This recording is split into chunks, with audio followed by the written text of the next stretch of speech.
النهارده يا جماعه هنوريكم حاجه مهمه في الخزنه بسبب ما تضرب جوان وش السلندر على طول. ومعاكم عم محسن الميكانيكي، ومحمود هيوريكم برضو، هيشرح لكم هو بنفسه. لسه محمود منور الدنيا كلها. حبيبي يا باشا، صباح الفل. كلمهم يا اسطى محمود. الخزنة دي، المكنة دي جات لنا مهربة زيت من الكبس، مهربة كبس، وبتطلع دخانة بيضة من خرطوم الفاز بتاع الموتور.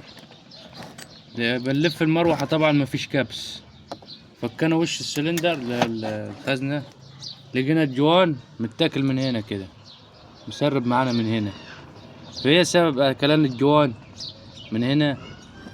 وصاحب المكنه قال لنا تاني مره تحصل معايا، قال لنا تاني مرة تحصل معانا. فانا عشان ما اجيبش جوان او جوانين واحطهم فوق بعض واركب نرجع تاني هيبوظوا تاني لنفس لانك ما الموضوع. عالجتش العيب.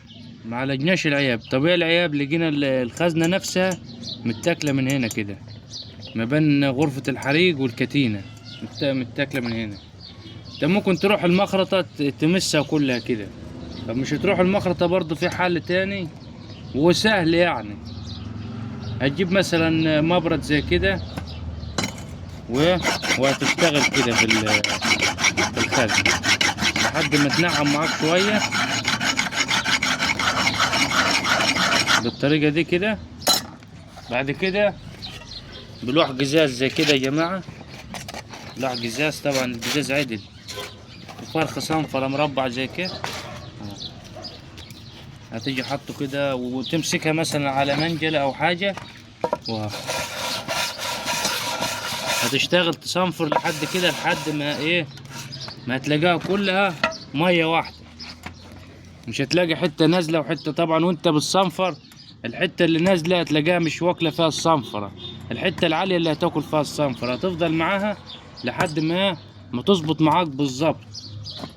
وكده عاد هتركب الجوان عمره ما هيضرب تاني. خلاص على كده انت كده عالجت العيب 100%.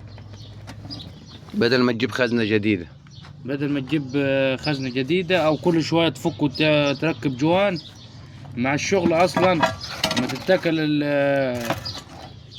لما تتكل بكان الجوان من هنا مع الشغل، مثلا مع الصنفرة في المخرطة بتاع فرشة السلك هنا بتاكل مثلا.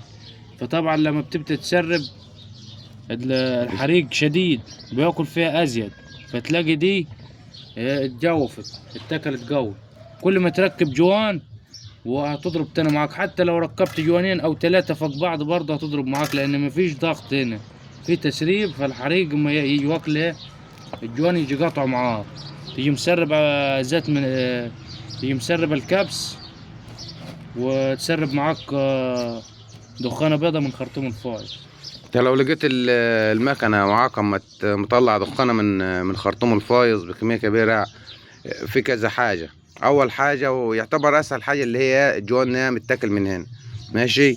وحاجه تانية يبقى البستم اتكسر، بستم الشميزه اتكسر، هرب الكبس برضو، تمام. او الشمبر قفل على الاخر، او الشمبر قفل خالص، شمبر الكبس قفل خالص برضه، هتهرب كبس من خرطوم الفاز. هتلاقي الحريقه اما ينزل لتحت في المكنه، فهتلاقي في دخانه طالعه من خرطوم الفايز على طول. معاكم عمك محسن الميكانيكي. لو عجبك الفيديو اعمل اشتراك في القناه.